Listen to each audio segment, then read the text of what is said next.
Hello everyone, I am very glad that you're joining this story. Subscribe, like and comment. Enjoy the story, smile more often. I'll never forget the way my brother laughed at me when I told him I was starting a business selling homemade candles. The rest of my family wasn't much better. They called me crazy, said I'd fail, and joked that I'd end up begging them for money. Fast forward 5 years, I'm a millionaire, and now they're all suddenly my biggest fans. The way they tried to weasel back into my life was something else entirely. It all began on one of those sticky summer afternoons when the entire family crammed into my parents' backyard for a barbecue. The air smelled like grilled burgers and sunscreen, and everyone was in high spirits until I brought up my idea. Hey, I've been working on something, I started, my heart pounding in anticipation. I'd practiced this speech in the mirror at least 10 times. I'm starting a business, a candle-making business. The response was immediate. My brother, Derek, nearly spit out his soda. Candles? Seriously? Who even buys those anymore? His laughter carried across the yard, and soon my cousins joined in. My dad leaned back in his chair, smirking as he wiped ketchup off his hand. What's next, knitting scarves? How's that going to pay the bills? Mom gave me that concerned yet polite look, the kind she'd mastered over years of carefully disapproving my life choices. Sweetie, it's a nice idea, but is there really a market for that? It sounds more like a hobby. And then came the kicker. My Aunt Sheila, never one to hold back, piped up with, "Oh, honey, it's good to have hobbies. Keeps you busy. But a business? That's a stretch." I felt my face heat up, and I tried to swallow the lump forming in my throat. "I've done the research," I said, keeping my voice steady. "People are spending money on handcrafted items, and candles are a huge market. I just need to start small and scale up." But the more I explained, the more it felt like I was digging myself into a hole. Derek shook his head, laughing under his breath. My dad muttered something about kids these days, and when I looked around the table, not a single person seemed to believe me. That night, their words stayed with me like an annoying song I couldn't get out of my head. As I loaded the dishwasher with my mom, I overheard her talking to my dad in the living room. "Maybe they'll give up this silly idea when it doesn't work," she whispered. It stung. I knew they didn't mean to hurt me. They thought they were being realistic. But their lack of faith only made me want to prove them wrong even more. The next day, I emptied my savings account, a few $1,000s I'd been setting aside for emergencies, and drove to the nearest craft store. I filled my cart with wax, essential oils, jars, and wicks. "This is it," I muttered to myself as I hauled the bags into my apartment. My living room quickly turned into a chaotic workshop. There were boxes of supplies stacked against the walls, and my dining table became a staging area for melting wax and mixing fragrances. The first candles I made were not great. The wax cracked, the scents were too strong, and some wicks wouldn't even light. But I kept going. I spent hours watching YouTube tutorials and scrolling through forums to learn everything I could. Meanwhile, I started sketching ideas for a logo and brainstorming names for the brand. I settled on Glow Haven, something that felt warm and inviting. I built a simple website with a free template, taking pictures of my candles with my phone and editing them on free software. Every time I felt overwhelmed, I thought about Derek's laugh. I thought about my dad's smirk and Sheila's condescending tone. Their doubt became the fire that kept me going. One afternoon, after weeks of trial and error, I finally made a batch of candles I was proud of. The wax was smooth, the scents balanced, and they burned perfectly. I packaged them in clean glass jars, tied them with twine, and attached handwritten labels. I sold my first few candles to co-workers, who were polite enough to buy one just to support me. At the end of the first month, I'd made $50. It wasn't much, but it was a start. And as small as it was, that $50 felt like the most significant victory of my life. I created something with my own hands, something people were willing to pay for. Even if my family didn't believe in me, I was beginning to believe in myself. And that was all I needed to keep going. The first 6 months felt like crawling through quicksand. I had been so sure my business would take off quickly, but reality hit harder than I expected. I'd built the website, perfected my recipes, and set up social media accounts, but sales trickled in painfully slow. By the end of those 6 months, I had barely made $200. It wasn't just the money, or lack thereof, that weighed on me. It was the constant judgment from my family. My dad, who always claimed he just wanted the best for me, couldn't resist his snarky remarks. "So, how's that business of yours going?" he asked one evening, complete with exaggerated air quotes. He always asked in front of other people, too, as if my failure would amuse the crowd. My brother Derek, who had been mocking me since day one, didn't hold back either. How much are you spending on wax and jars? You're probably losing money just making them, he joked one Thanksgiving. Everyone laughed except me. Even my mom, who was usually more reserved, started asking practical but cutting questions. Are you sure this is worth all your time? Maybe it's better to focus on your real job, at least until you can figure out how to sell more. I couldn't even argue with them. They were right. I was struggling.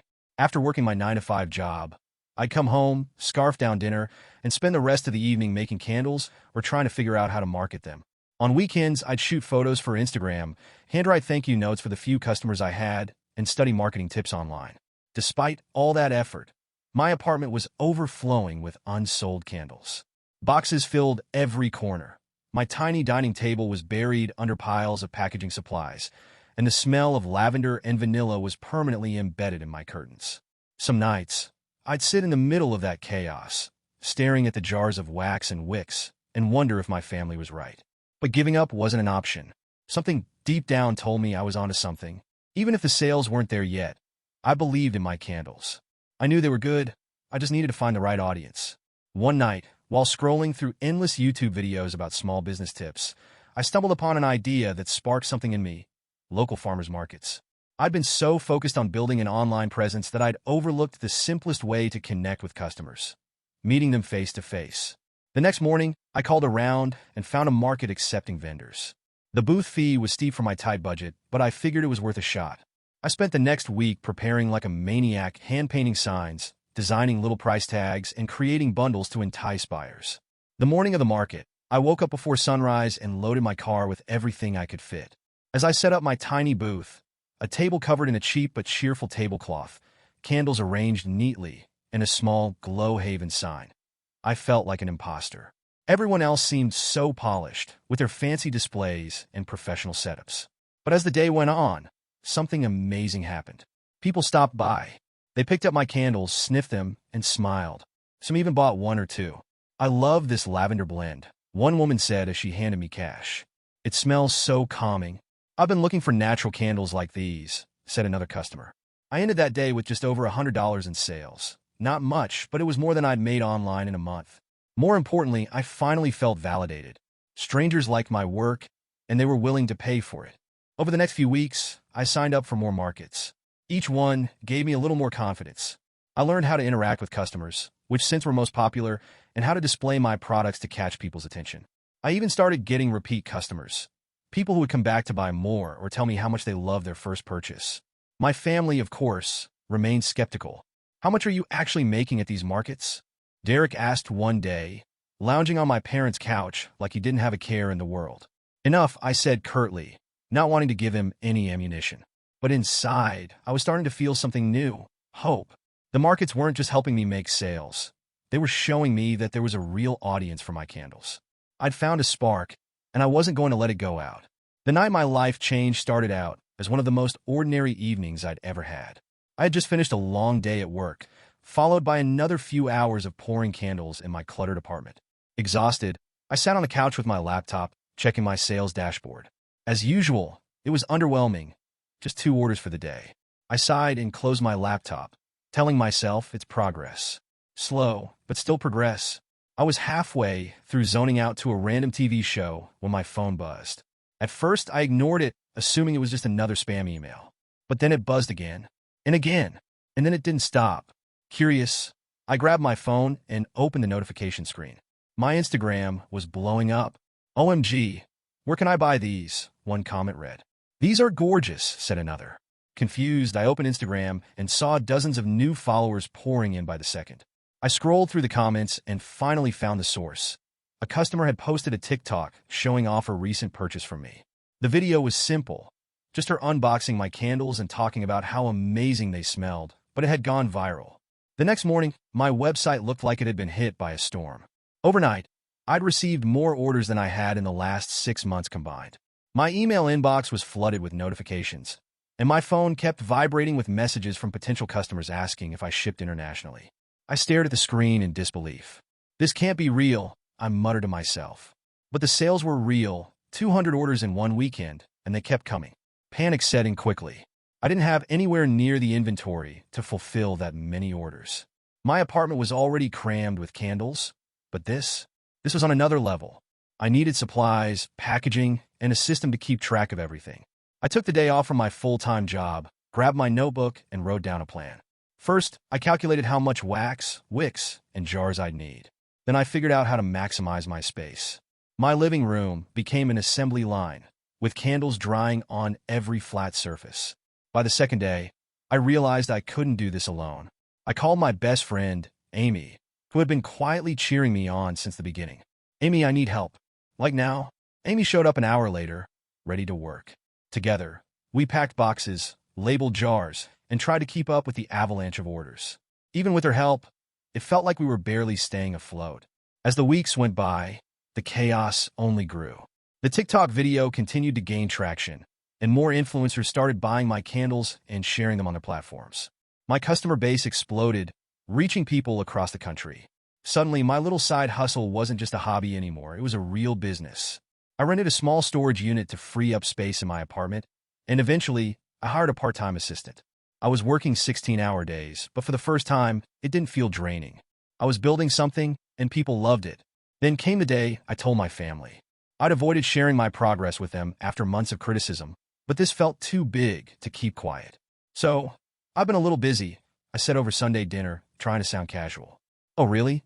my dad replied, raising an eyebrow. "I've been getting a lot of orders. Actually, I had to hire help." My mom's eyes widened. "Oh, you mean you're making enough money to pay someone?" I nodded, suppressing a grin. "Yeah, a lot.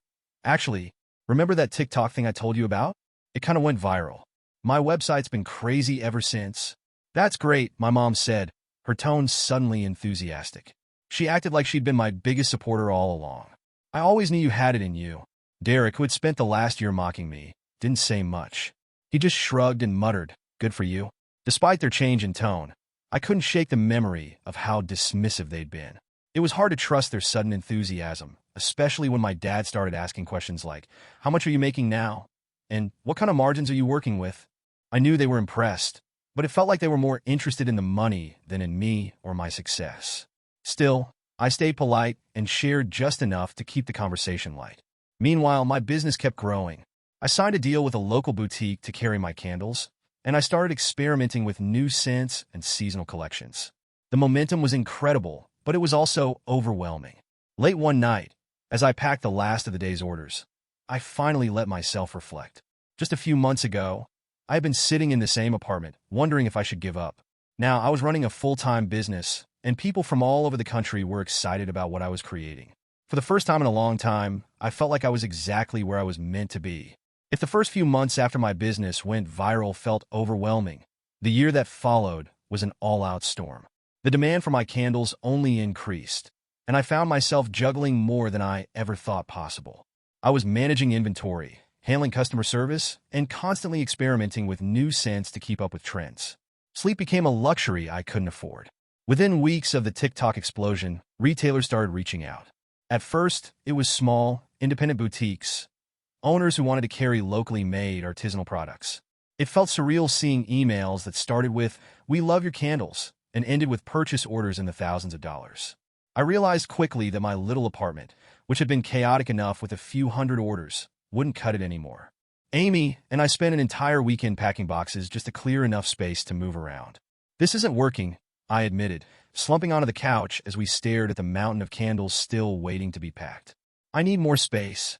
Amy nodded, exhausted but supportive as always. "You're not running a business anymore. You're running an empire. It's time to level up."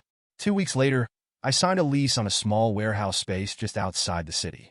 It was terrifying committing to something so big, but the moment I walked into that empty space, I could see the possibilities.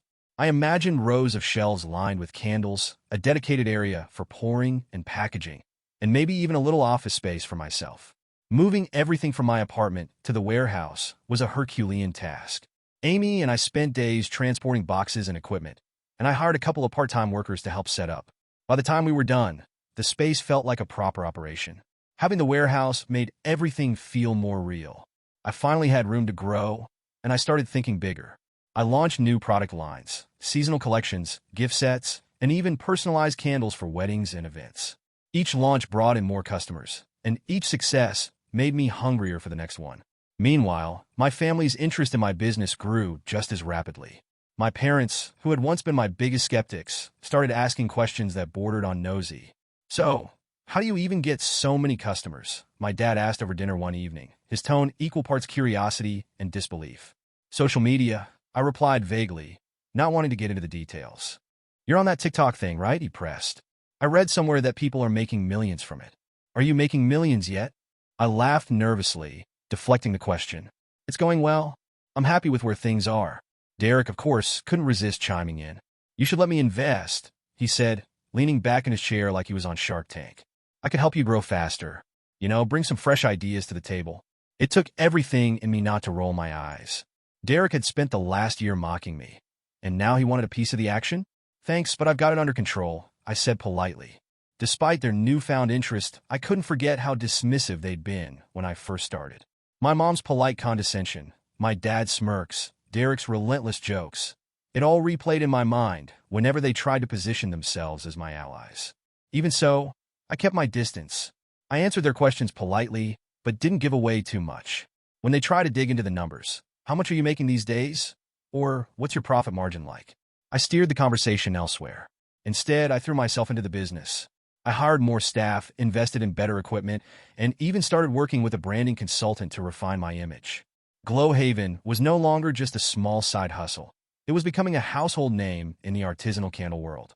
One of the biggest turning points that year was landing a deal with a major home goods retailer. They wanted to carry my candles in over 50 stores nationwide. It was the kind of opportunity I'd only dreamed of, but it came with challenges I wasn't fully prepared for. To meet their demand, I had to scale production rapidly. I brought on more employees, upgraded to an industrial wax melter, and learned how to navigate complex contracts and logistics. There were nights I wanted to cry from the stress, but every time I doubted myself, I thought about how far I'd come.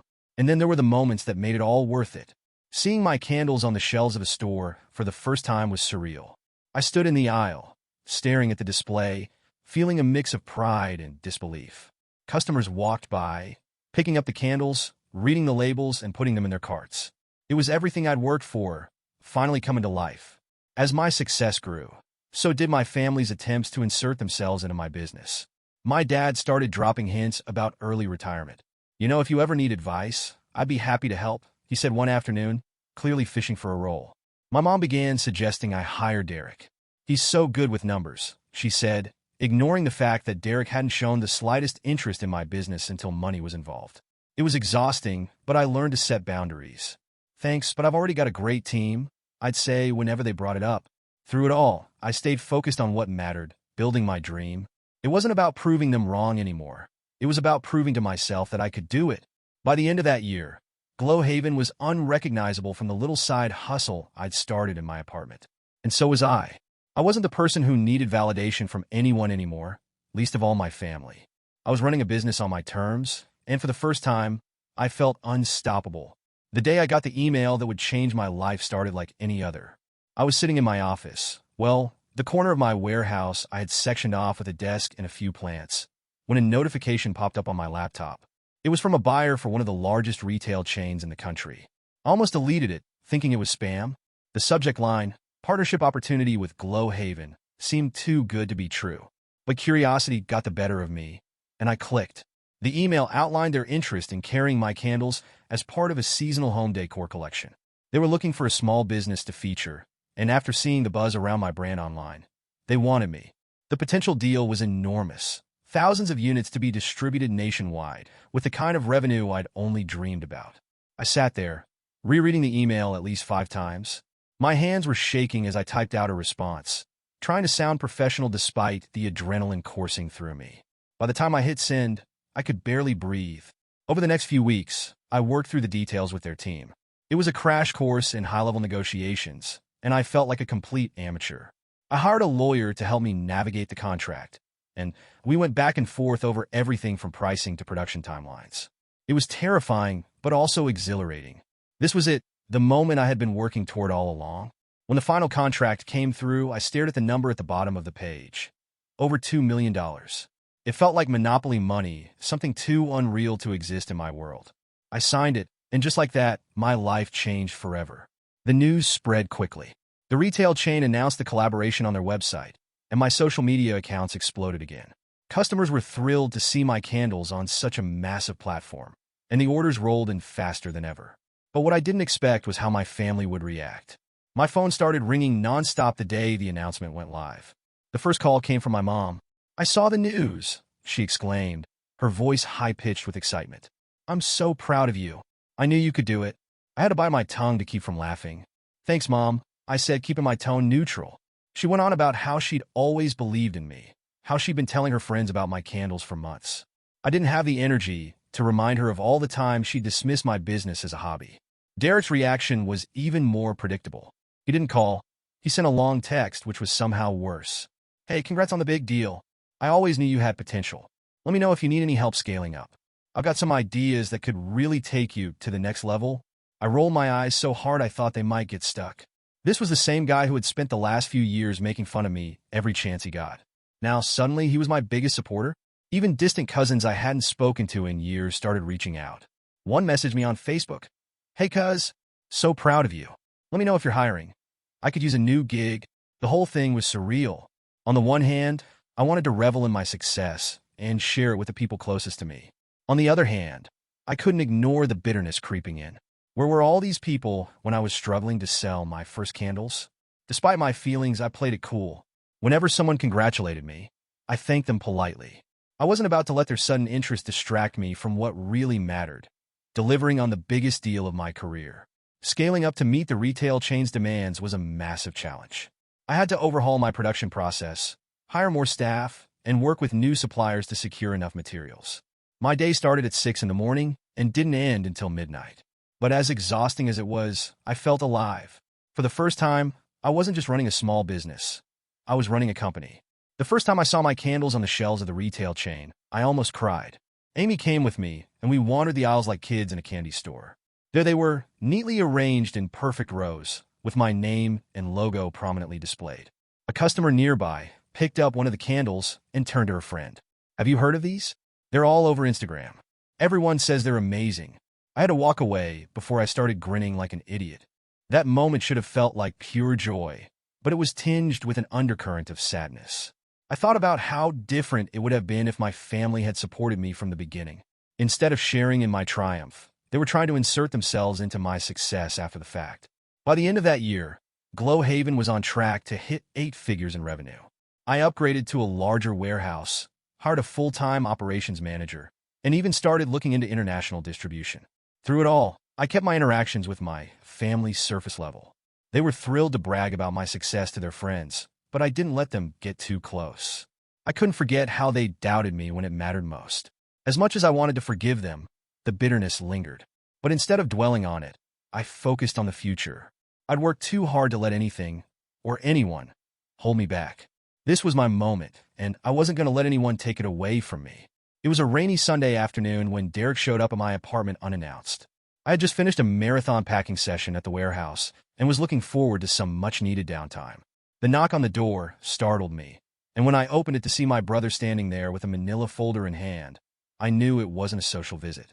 "Derek," I said, more surprised than annoyed. "What are you doing here?" He smiled, that smug, salesman grin he always wore when he thought he was being clever. "I've been thinking," he said, stepping past me into the apartment without waiting for an invitation, "about your business, and how I can help you take it to the next level." I blinked, momentarily speechless. Derek had never shown the slightest interest in helping me before. In fact, he'd been my loudest critic, mocking me at every turn. And now he was here with a proposal? "Right," I said, crossing my arms. "What's this about?" Derek dropped the folder onto my coffee table and gestured for me to sit down. "I've been brainstorming ways to expand your reach," he said, launching into a rehearsed pitch. "You've got the product, sure, but your marketing could use work. And scaling up? That's a whole different ballgame. You need someone who knows how to navigate that world." I raised an eyebrow. "And that someone is you?" "Exactly," he said, completely missing the sarcasm. "I've got ideas for partnerships, strategies for breaking into new markets, even ways to optimize your supply chain. I'm willing to invest my time and resources to make this thing huge." I didn't know whether to laugh or scream. This was the same brother who, not long ago, had called my business a waste of time and suggested I go back to my 9-to-5. Now he was standing in my living room, pitching himself as the savior of my company. Derek, I said, trying to keep my tone neutral, I appreciate the thought, but I'm not looking for investors or business partners. I've got a team, and things are going really well. He leaned back on the couch, clearly irritated that I wasn't jumping at his offer. Come on, you're thinking too small. You got a good thing going, but it's not sustainable without the right infrastructure. Let me help you before this gets too big for you to handle. The audacity of it all left me stunned. I wanted to remind him that I had built this business from the ground up without his help, that I had learned every skill, solved every problem, and fought for every success on my own. Instead, I took a deep breath and repeated myself. Thanks, Derek, but I've got it under control. He left shortly after, clearly disappointed, but the encounter stayed with me for days. It wasn't just his arrogance that bothered me.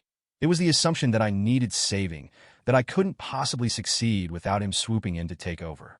As if Derek's surprise visit wasn't enough, my parents soon joined in. It started subtly, with my mom asking casual questions during our weekly phone calls. So, how's the business going? She asked one evening, her tone overly cheery. Good, I replied, keeping my answer short. I knew where this was heading.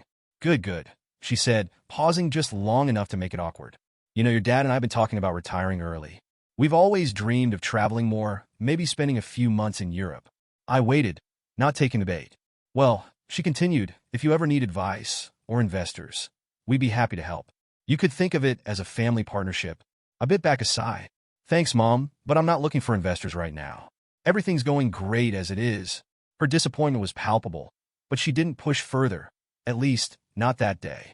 The next week, she brought up my cousins. You know, she said during another phone call, your cousins are both looking for work. It's been tough for them, what with the economy and all. Maybe you could bring them on? Just something to think about. I gritted my teeth. My cousins had never supported me, never bought a single candle. And now I was supposed to hire them? I'll think about it, I said, knowing full well I wouldn't. It was clear what was happening. My success had turned me into the family's golden ticket. They didn't want to help me out of the goodness of their hearts. They wanted a piece of the pie. And while part of me understood their perspective, it didn't make their sudden interest any less frustrating. The breaking point came when my dad cornered me during a family dinner. So, he said, swirling his drink, what's the long-term plan? Are you planning to stay independent, or are you going to bring in investors? I'm staying independent, I said firmly. He nodded, as if he hadn't heard me. You know, you could really benefit from someone with experience. I've been in management for years. I could help you streamline operations, cut costs, things like that. I stared at him, incredulous. My dad had spent the last 20 years managing a hardware store. Not exactly relevant experience for running a candle business. Thanks, Dad, but I've got it handled, I said, repeating the same line I'd given Derek and my mom. Their disappointed faces told me everything I needed to know. They weren't proud of me. They were envious. And they didn't want to support me. They wanted a piece of what I'd built. After that dinner, I made a decision. No more explanations, no more justifying my choices. I'd worked too hard to let anyone, family or not, undermine my accomplishments. The next time someone brought up investments or job offers, I shut them down quickly and politely. I appreciate the thought, but I'm not taking on new partners or hires right now, became my go-to response. Setting those boundaries wasn't easy, but it was necessary. My business was thriving, and I wasn't going to let anyone distract me from what I'd worked so hard to build. For the first time, I felt fully in control, not just of my business, but of my life. And that was worth more than any investment or partnership ever could be. The higher my success climbed, the more complicated my relationship with my family became. What started as subtle hints and casual requests for involvement soon turned into outright entitlement. It felt like every interaction with them came with an underlying expectation that I owed them something simply because we were family. The first cracks began to show with Derek. After I turned down his so-called business proposal, he started acting distant, which honestly came as a relief at first. But then the rumors began. It started innocently enough. A comment he made at a family gathering about how lucky I was that a TikTok had gone viral. You know, this whole candle thing could have gone nowhere if that one video didn't blow up, he said, loud enough for everyone to hear. Right place, right time. I felt my stomach churn, but I bit my tongue. There was no point in arguing with someone who wasn't willing to see the hard work behind the success. Over the next few weeks, Derek's narrative grew bolder. Apparently, he was telling people that my success was just a fluke. At one point, a mutual acquaintance mentioned in passing, Derek says you're barely keeping up. He said you'll probably burn out soon. That hit hard. I'd been running on little sleep, juggling a growing team and expanding operations. And here was my own brother trying to undermine everything I'd worked for. When I confronted him about it, his reaction was infuriating. "What? I'm just being honest," he said with a shrug. "Not everyone's cut out to handle this kind of pressure. I figured it's only a matter of time before you sell or scale back." His words stung, but they also lit a fire in me. If he thought I was going to crumble under the weight of my own success, he didn't know me at all. My mom's approach was more passive-aggressive, but just as draining. She began guilt-tripping me about how distant I'd become. "You barely come to family dinners anymore," she said one evening over the phone. "You're always so busy with that business of yours." I clenched my jaw, holding back the urge to snap. "Mom, I'm running a company. It's not just a hobby. It's my livelihood." "I know, but don't forget where you came from," she replied. "Family is what matters most. You wouldn't be where you are without us." That comment felt like a punch to the gut. Where had my family been when I was struggling to make my first sales? Where was their support when I was staying up late, wondering if I'd made the right choice? I didn't say any of that, though. Instead, I ended the call as quickly as I could. Things escalated when my mom started dropping hints about financial help. "You know, your dad and I could really use a new car," she said one day, completely out of the blue. Nothing fancy, just something reliable. I froze, unsure how to respond. Was she seriously hinting that I should buy them a car? "We're managing," she added quickly, as if to soften the blow. "But it's been tough lately. And well, you've done so well for yourself." Her voice trailed off, leaving the implication hanging in the air.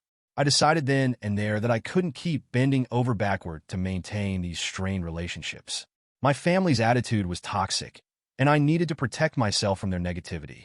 The next time they asked about the business, I gave them nothing. "So, how's everything going?" my mom asked during a family dinner. "Good," I said simply, cutting into my food. "No updates?" she pressed, her tone overly sweet. "Nothing major," I replied, keeping my eyes on my plate. Derek scoffed. "Come on, you're not even going to tell us how much you're making now. What's the big secret?" I smiled politely. "It's just business as usual. Nothing exciting." After that, I made a conscious decision to stop sharing details about my work entirely. When they asked about the business, I gave vague, one-word answers. When they made comments about my success, I changed the subject.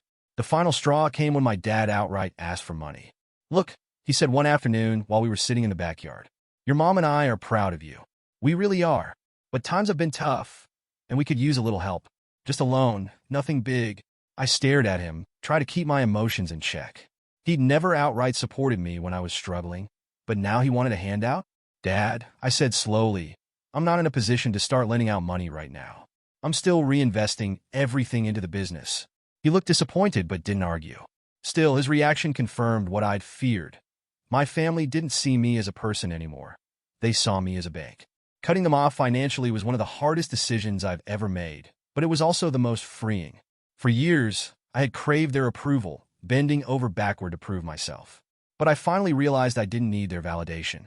By setting boundaries, I reclaimed my sense of self-worth. I stopped letting their opinions dictate my decisions and focused entirely on what mattered: building my dream. It wasn't easy. There were nights when I felt guilty, wondering if I'd made the right choice. But every time I doubted myself, I reminded myself of one thing: I had gotten here on my own, and I wasn't going to let their negativity drag me down anymore. For the first time in a long time, I felt free. It was a quiet Sunday morning when my phone buzzed with a call from my dad. I almost didn't answer. I'd been trying to distance myself from family drama, and every conversation lately seemed to revolve around subtle guilt trips or veiled financial requests. But something about the way his name lit up my screen made me pause. "Hey, Dad," I said, trying to sound upbeat. "Hey, kiddo," he replied, but his voice was heavy, lacking its usual gruffness. I wanted to talk to you about something. It's about Derek."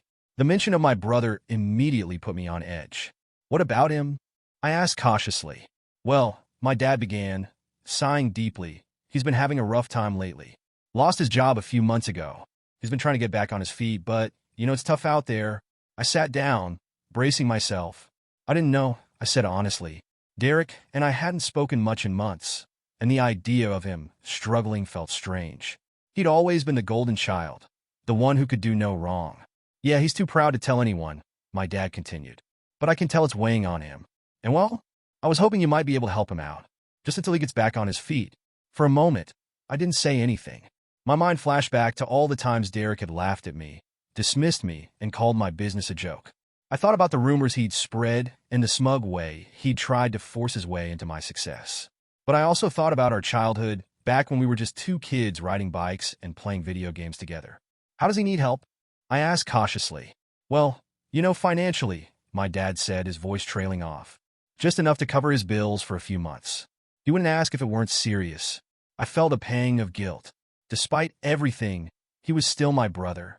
But the thought of handing him money, knowing how little he'd supported me when I was struggling, felt like a betrayal of everything I'd worked for. I'll think about it, I said, my throat tight. I spent the rest of the day wrestling with my decision. On one hand, Derek was family. No matter how much he'd hurt me, wasn't I supposed to help him when he needed it? On the other hand, the idea of giving him money felt wrong. He hadn't earned it, and deep down, I worried he'd see it as a sign that I owed him something. That night, I sat on my couch, staring at my phone. My finger hovered over Derek's contact, but I couldn't bring myself to call him. Instead, I scrolled through old photos, reliving memories I'd tried to bury. There was a picture of us as kids, grinning with missing teeth, and another of us at my high school graduation. Back then, he'd been my biggest supporter, the one who always had my back. I wondered when it had all changed. The next morning, I called my dad back. Listen, I said carefully, I've been thinking about what you said.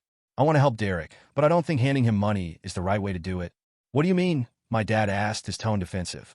I can send him some resources, I explained. There are programs that can help with job placement, budgeting, stuff like that. I can even put him in touch with a career coach, I know. There was a long pause on the other end of the line. Resources? My dad finally said, his voice tinged with disappointment. He doesn't need resources. He needs support from his family. I felt my stomach tighten. Dad, I am supporting him. I'm trying to help in a way that's actually sustainable. Giving him money won't fix the root of the problem. Well, it sure would help in the short term, he muttered. Later that day, I sent Derek a text outlining everything I'd found. Job listings, links to financial aid programs, and the contact information for the career coach. I tried to make it sound supportive, but I knew it wasn't what he or my dad wanted. His reply came a few hours later. Thanks, but no thanks. I guess I shouldn't have expected much from you anyway. I stared at the message, a lump forming in my throat. No matter how hard I tried to convince myself I was doing the right thing, it still hurt. The fallout came quickly. My dad called me the next day, clearly upset. Derek says you wouldn't help him, he said, his voice sharp. He's your brother. How could you just turn your back on him? I didn't turn my back on him, I snapped. I offered him help. Real help. He just didn't want it. You don't understand, my dad said. You've never been in his position. That's not fair, I said, my voice shaking. I've been in worse positions, and no one offered me a dime. I had to figure it out on my own, and I'm better for it. My dad didn't respond, and after an awkward silence, I ended the call. The next few weeks were tense. Derek avoided me completely, and my mom, who had been silent throughout the ordeal, finally spoke up. I just don't understand you anymore, she said one afternoon. You used to be so generous, so kind. But now you're different. Her words cut deep, but I held my ground. Mom, I'm not different. I'm just not letting people take advantage of me anymore. She didn't reply, but the disappointment in her eyes was clear. It took me a long time to make peace with my decision.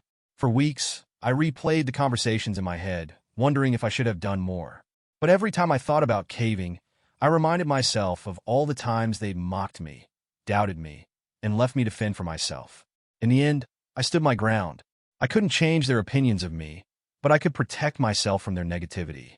And for the first time in my life, I realized that was enough. It hurt, but it was worth it. Of all the people in my family, the last one I ever expected to hear from was Aunt Sheila. She'd been one of the loudest voices of doubt when I first announced my candle business. Her infamous comment about it being just a hobby still echoed in my mind, a constant reminder of how little faith my family had in me. So, when her name popped up on my phone screen one random Thursday afternoon, I was skeptical. Hello, I answered cautiously, bracing myself for whatever she had to say. Hi, sweetheart, she said, her voice warm but hesitant. I hope I'm not bothering you. I frowned, thrown off by her tone. Aunt Sheila was many things, but hesitant wasn't one of them. No, you're fine. What's up? Well, she began, pausing like she was choosing her words carefully.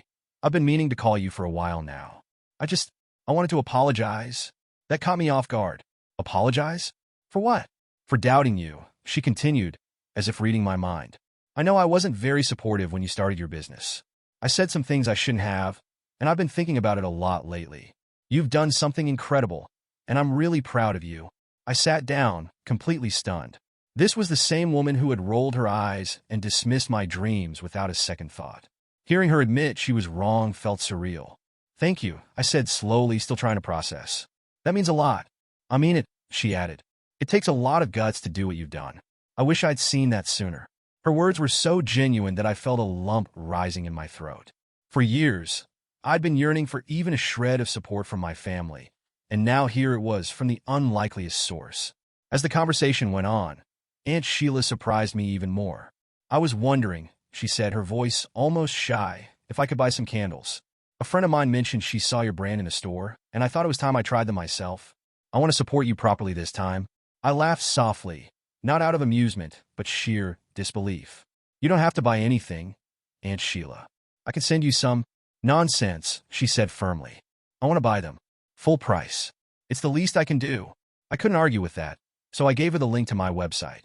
A few hours later, I saw her order come through. Not for 1 or 2 candles, but for an entire gift set. Her gesture touched me more than I expected. It wasn't about the sale. It was about the effort she made to show me she cared. For the first time in years, I felt a small crack in the wall I'd built around myself. Over the next few weeks, Aunt Sheila and I started talking more. She'd call to ask about my latest projects, and I'd share little snippets of my work. Not enough to get into the nitty-gritty, but enough to let her in. She told me about her garden, her book club, and how proud she was to tell her friends that her niece was a successful entrepreneur. One day, she even confessed, I used to envy people like you, people who had the courage to chase their dreams. I guess that's why I was so dismissive at first. I didn't want to admit I was scared to take risks in my own life. Her honesty floored me. It wasn't often that people admitted their insecurities so openly, and it made me see her in a new light. While I wasn't ready to fully forgive the rest of my family, Aunt Sheila's change of heart gave me hope. If she could recognize her mistakes and make an effort to mend things, maybe others could too. Her support also reminded me that people are capable of growth, even if it takes them a while to get there. It didn't erase the hurt from the past, but it made me believe that relationships, no matter how strained, could be salvaged with enough effort. One evening, I received a message from her. It was a picture of her living room, with one of my candles burning on the coffee table. The caption read, "It smells amazing. You've got a lifelong customer in me." I smiled, feeling a warmth I hadn't felt in a long time. For so long, my family's doubts and criticisms had overshadowed my accomplishments, but this small gesture from Aunt Sheila felt like a beacon of light. Her support, however unexpected, reminded me that change is possible, even in the most unlikely people. It didn't erase the pain of the past, but it planted a seed of hope that, maybe one day, things with my family could be different. For now, though, I was grateful for this small victory. It was a reminder that, no matter how difficult things get, there's always the possibility of reconciliation and growth, even if it starts with just one candle. Today, I wake up every morning to the life I once only dreamed of. My business, Glow Haven, isn't just thriving, it's a household name. Walking into my warehouse, bustling with activity, is still a surreal experience. My team has grown from a one-woman operation to a family of passionate, dedicated individuals who believe in what we're building. Each corner of the space buzzes with purpose. One section is dedicated to crafting new seasonal scents. Another hums with the sound of packaging machines, and my office overlooks it all like a command center. It's no longer just a candle business. It's an empire I built with my own hands, grit, and an unwavering belief in myself, even when others didn't share it. Despite the chaos of running a growing company, I've made it a point to pay my success forward. Once a week, I mentor other small business owners, helping them navigate the struggles I remember all too well. There's something incredibly fulfilling about watching someone else's dream take shape, knowing I'm helping them avoid the pitfalls I faced alone. When people ask me about my journey, I always smile and say it wasn't easy, because it wasn't.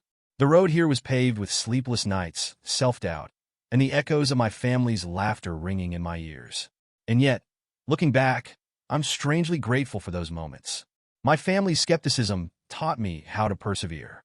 Their lack of belief forced me to dig deep, to push harder than I ever thought I could. Every snide remark, every dismissive comment, fueled my determination. Without their doubt, I might not have fought so hard to prove them wrong, or to prove myself right. As for my family, our relationship has shifted into a kind of polite neutrality. We're cordial at family gatherings, exchanging surface-level pleasantries about the weather or the latest TV shows. My mom will occasionally ask how the business is going, but I keep my answers vague. It's going well, I'll say with a smile, and quickly change the subject. I've learned that not everyone deserves to have a front-row seat to your success, even if they're family. While I've let go of most of the resentment, the boundaries I've put in place are non-negotiable. My business is no longer a topic of discussion, and I've made peace with the fact that our relationship will never be what it once was. Derek, for his part, has finally stopped trying to insert himself into my success. Whether it's out of genuine acceptance or simple exhaustion, I can't say. And honestly, I don't dwell on it. I've moved on, and I hope he is too. Every so often, I'll catch myself reflecting on how far I've come. I think about those early days, sitting in my tiny apartment surrounded by unsold candles, wondering if I'd made the biggest mistake of my life. I remember the sting of my dad's smirk, the way Derek mocked me, and the loneliness of building something no one believed in but me. But I also remember the first sale, the first glowing customer review, and the first time I saw my candles on a store shelf. Those moments remind me why I started this journey in the first place. Not to prove anyone wrong, but to create something beautiful and meaningful. And now, when I see people walking out of a store with one of my candles or receive a message from a customer saying my product brightened their day, I know it was all worth it. To anyone out there chasing a dream, my advice is simple. Don't let the doubters stop you. Whether it's family, friends, or even your own inner critic, use that doubt as fuel. Let their laughter and disbelief drive you to succeed, but never let it define you. Your worth isn't determined by who believes in you. It's determined by how much you believe in yourself. The truth is, success isn't about proving others wrong. It's about proving to yourself that you're capable of achieving the impossible. And once you do, their opinions won't matter anymore. So keep going. Pour your heart into your dream, no matter how small or ridiculous it seems to others. One day, you'll look back and realize that the only person you ever needed to believe in you was yourself. Because at the end of the day, it's not their laughter that matters. It's your success that speaks the loudest.